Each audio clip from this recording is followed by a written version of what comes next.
Good morning বন্ধুরা, আমি অপু। গতকাল রাত্রে আমি ব্লগটা শেষ করতে পারিনি। হনুমানগাড়ি রামকিপৌরি ঘুরে এত বেশি টায়ার্ড হয়ে গেছিলাম, যার ফলে আর ফিরে আর ইচ্ছা করেনি ব্লগটা এন্ড করার। এটা হচ্ছে ইউপির একটা গলি, তার মধ্যে এখানে অসংখ্য হোমস্টে, অসংখ্য হোটেল। এই হচ্ছে কস্তুরী প্যালেস, আমাদের বাইরে থেকে হোমস্টে। খুব সুন্দর হোমস্টেটা, এদের ব্যবহার সমস্ত কিছু খুব সুন্দর। আর আমি আজকে এই ব্লগটা মানে এখান থেকেই শেষ করছি, আবার এখান থেকেই শুরু করছি। কিন্তু ডে 4 আমরা যেরকম অযোধ্যায় এসে উঠলাম, আজকে আমাদের রাম মন্দির দিয়ে শুরু হবে ব্লগের দিন, ডে 5, রোড ট্রিপের ডে 5। চলুন দেখা হচ্ছে রাম মন্দিরে গিয়ে। এখান থেকে অটো ধরে আমরা যাবো এবার রাম মন্দির। আমাদের রোড ট্রিপের ডে 5-এর আজকে জার্নি শুরু। এই হচ্ছে কস্তুরী প্যালেসের কন্ট্যাক্ট নাম্বার, আপনারা চাইলে এখানে এসে অবশ্যই থাকতে পারেন।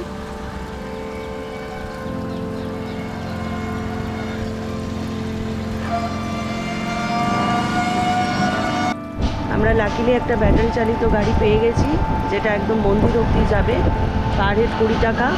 আপনি যদি নর্মাল অটো ধরে যান তাহলে কিন্তু মন্দির অবধি যাবে না, 2 কিলোমিটার আগে নামিয়ে দেবে এবং সেখান থেকে হাঁটতে হাঁটতে যেতে হবে।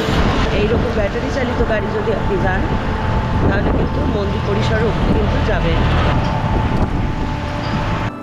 শহরের মধ্যে দিয়ে একদিকে রেল ব্রিজ, আবার একদিকে ওভারব্রিজ।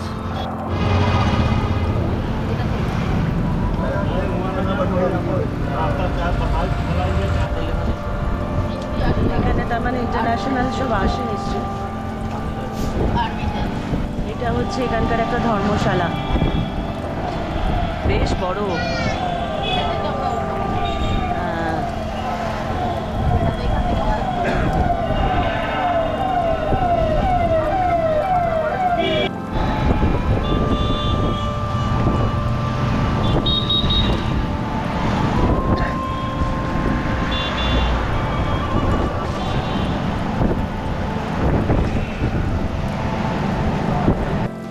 আমরা রাম মন্দির ক্যাম্পাসে কিন্তু ঢুকে গেছি। এই ক্যাম্পাসটার মধ্যেই এইরকম ব্যাটারি চালিত গাড়ি ছাড়া কিন্তু অন্য কোনো গাড়ি প্রবেশাধিকার নিষেধ। মন্দির, আর যদি আপনি নিজস্ব গাড়ি বা অন্য গাড়ি হায়ার করে আসতে চান তাহলে স্পেশাল পারমিশন করাতে হবে পুলিশের কাছ থেকে।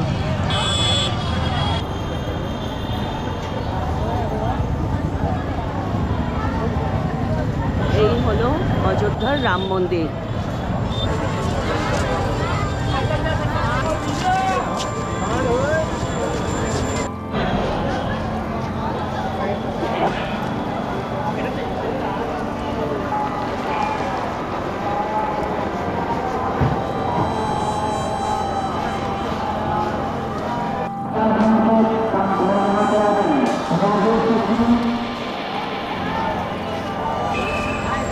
আমরা এখন এই রাস্তা দিয়ে এসেছি, এবার সম্ভবত এটা হচ্ছে মন্দির।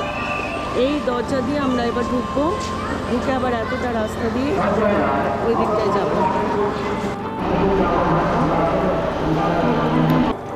আমরা এই গেটটা দিয়ে এখন এলাম ভেতরে,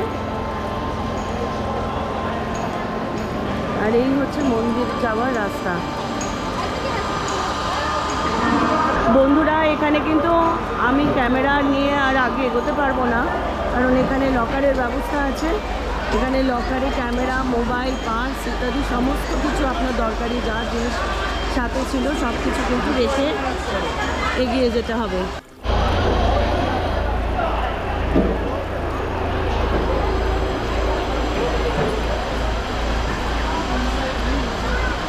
এই হচ্ছে আমাদের সামনে লকার। আর প্রত্যেকে কিন্তু আপনারা আপনাদের সাথে কিন্তু আইডি প্রুফ নিয়ে আসবেন। এখানে কিন্তু মাস্ট, ওটা কিন্তু দেখতে চাই। আমরা পুজো ঠিক এখানে ব্যবস্থা নেই, এখানে দর্শন করে আমরা এই রাস্তা দিয়ে এগিয়ে এলাম।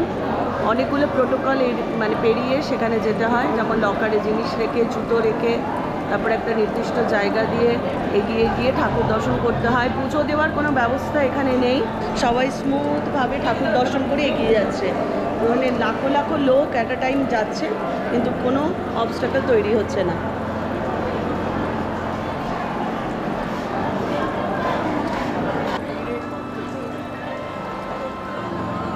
এই যে এখান থেকে আমরা এখন জুতো কালেক্ট করলাম, এই রাস্তা দিয়ে এলাম, এসে জুতো কালেক্ট করলাম, জুতো কালেক্ট করে এবার আমরা কিছু ব্রেকফাস্ট করবো। প্রচুর লোক, মানে অ্যাট আ টাইম মানে জলের স্রোতের মতো লোক, কিন্তু কোনো রকম অসুবিধা হবে না। আমি বারবার করে একটাই কথা বলবো, প্রচুর লোক থাকা সত্ত্বেও এদের এত সুন্দর নিয়মকানুন, আপনি মানে স্মুথ আপনি যাবেন, সমস্ত জিনিস জমা রাখবেন, জুতো জমা রাখবেন, ঠাকুর দর্শন করবেন, আবার একটা লাইন ধরে এগিয়ে চলে আসবেন, কোনো অসুবিধা হবে না। হুইল চেয়ারের ব্যবস্থা আছে, ঢোকার মুখে একটা অফিস আছে, সেখান থেকে আপনি হুইল চেয়ার সংগ্রহ করলে আপনি পুরো ভিআইপি ট্রিটমেন্ট পাবেন। হুইল চেয়ার নিয়ে একটু ঠাকুরের সামনে দর্শন করিয়ে ফেরত নিয়ে আসবেন, তার জন্য লোকও থাকে, কোনো অসুবিধা হবে না। এখানে খুব সুন্দর রামলালার মূর্তি পাওয়া যাচ্ছে, ছোট বড় নানা রকম, দারুণ। এই ওবেলা একটু মুছে भी देना।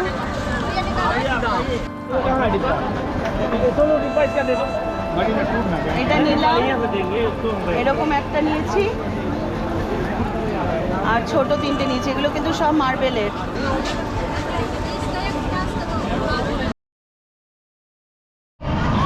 আমরা এখন রাম মন্দির থেকে যাচ্ছি মনিরাম দাস ছাউনি। জায়গাটা কি বৃত্তান্ত ওখানে গিয়ে আপনাদের বলছি, তার আগে রাম মন্দিরের ভেতরে পরিসরের কি সিচুয়েশন সেটা একবার দেখুন, সাংঘাতিক ভিড় আছে।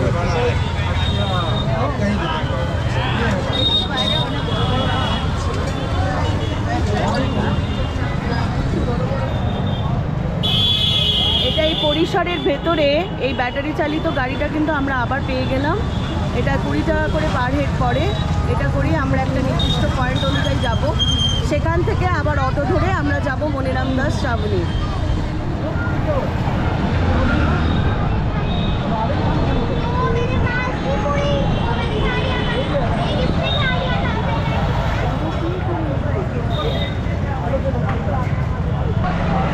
আমার চোখের সামনে একদিনে এত শ্রদ্ধালু, না জানি কত লোক রোজ রোজ আসছে,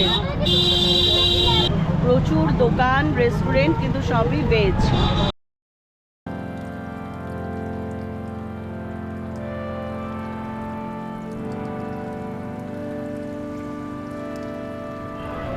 অযোধ্যায় 5000-এরও বেশি মন্দির আছে, মানে মন্দির দেখে শেষ করা যায় না, প্রত্যেকটা বাড়িতে সুন্দর সুন্দর মন্দির সব।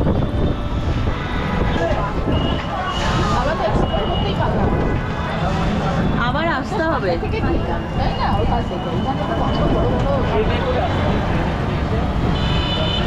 ট্রেনে করে যেরকম তুমি আসবে, কিন্তু আবার এই সমস্ত এক্সপ্লোর করে সব জিনিসপত্র কালেক্ট করে নিয়ে যাওয়াটা আমার একটা চাপের ব্যাপার।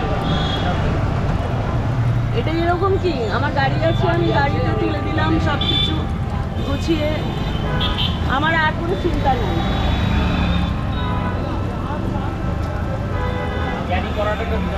বিরাট ঝামেলা।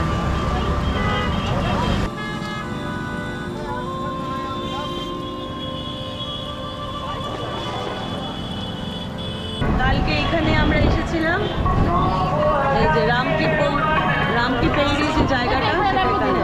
হ্যাঁ, এবার এখান থেকে আবার অটো ধরে যেতে হবে আমাদের। আপনাদের এবার অযোধ্যা রাম মন্দিরের ইউপির গলি, যেখানে অসংখ্য মন্দির, বাড়িতে কীরকম দেখতে হয় গলির ভেতরে বাড়িগুলো, সেটা দেখুন এবার। ব্যক্তিগত বাড়ি নয়, মানে গলিটা কীরকম দেখতে হয় ইউপির।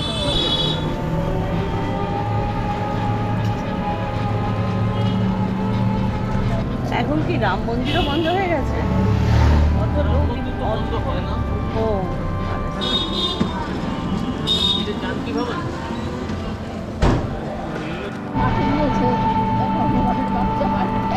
গোটা বলেছে একটা বাচ্চা নিয়ে আমার সোসাইটির খুব দরকার।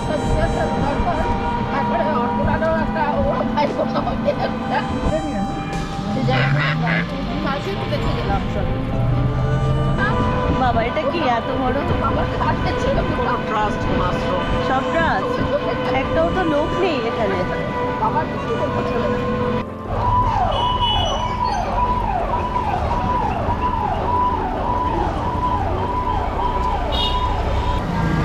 চার ধাম এও বন্ধ হয়ে গেছে, গেস্ট হাউস সব বন্ধ হয়ে গেছে। এটা হচ্ছে চার ধাম, বাকি সবগুলোই কুম্ভে গেছিলাম। চলো চলো হয়ে গিয়ে চলো ওকে বলো আমাদের ওখানে ছেড়ে দিতে।